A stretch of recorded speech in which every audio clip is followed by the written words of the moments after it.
A short hike up a small mountain west of Los Lunas.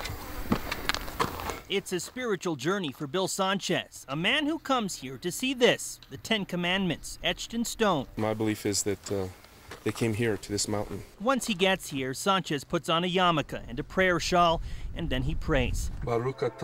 Just like the prayer, the words on the rock are written in Hebrew. I believe that here our Sephardic ancestors had a community where they worshipped freely. Over the years, some people have claimed this inscription is just a hoax, but Bill Sanchez says it's the real thing, the work of Jewish settlers who practiced their faith in secret up here hundreds of years ago. And he says he's living proof. 80% of my DNA is Sephardic Jewish. Sanchez is a priest at the St. Edwin Catholic Church in Albuquerque's South Valley. Inside the church, symbols of Father Bill's alter ego and the balance between the religion he's always known and the ancestry he confirmed through DNA back in 2001. Guess who's my father there? He's a little boy. Family secrets now make sense. That's his dad, wearing a yarmulke in an old family picture. Its secrets are still waiting to be found. Sanchez is now working with other New Mexico Hispanics, eager to learn about their secret past. I said to myself, al fin, aquí son mi gente. Finally, I found my people. These are the people that look like me, that have the same customs. Our family had been in the Pewaukee Valley forever and ever and ever.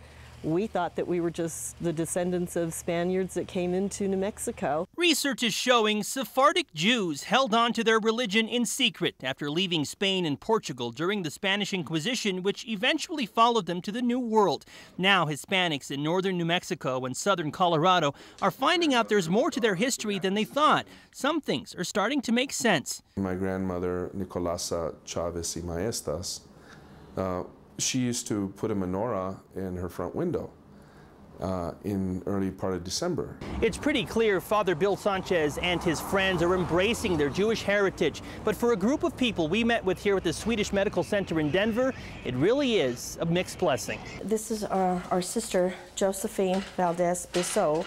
Jody, she did have the mutation, the cancer gene. Family members of Therese Martinez are learning they have a genetic defect that makes them especially vulnerable to certain types of cancer. A small piece of DNA is missing from that gene, and it renders the gene useless. It's not going to perform the way it's supposed to. We do bring up the fact that this is a mutation that is relatively common in Jewish ancestry. Geneticist Kelly Toff says the mutation increases the risk of ovarian cancer in women up to 60% and breast cancer by as much as 85%. The risk of male breast cancer is also increased, along with pancreatic and colon cancer in men and women. Some of Teresa's family members who've tested positive for the mutation don't want to worry about the risk. I was tested in May. I found out the results in June, and I had the double mastectomy and the hysterectomy in November. I have a cousin that she had a complete hysterectomy, had everything taken out, and had a bilateral mastectomy. She didn't want to take any chances whatsoever. Okay, well. Rosie Trujillo also has the genetic mutation. So we have 2 great grandparents here. A genealogical chart shows the impact on her family, who at one point settled near Taos. I lost my sister at 30. So far she's the youngest. She had breast cancer. Rosie's grandmother, her aunt, and her great-grandmother all died of breast cancer. Rosie's daughter Dina died of ovarian cancer in 2006, 6 years after she and Rosie both learned they had the genetic mutation.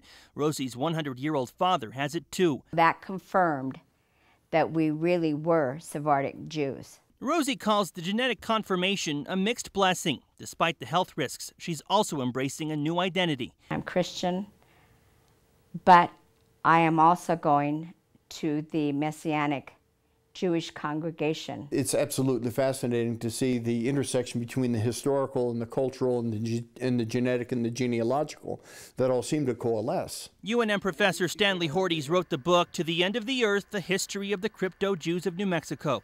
He says further study is opening new doors and answering more questions. We have the opportunity to save some lives here, and that to me is the most exciting part of this whole research. Some say it's kind of sad it's taken so long. There most definitely is a feeling that something was taken from us. Still, Bernadette Martinez says it's an exciting time. She confirmed her Jewish heritage through DNA testing 3 years ago. We have been hidden for almost 500 years.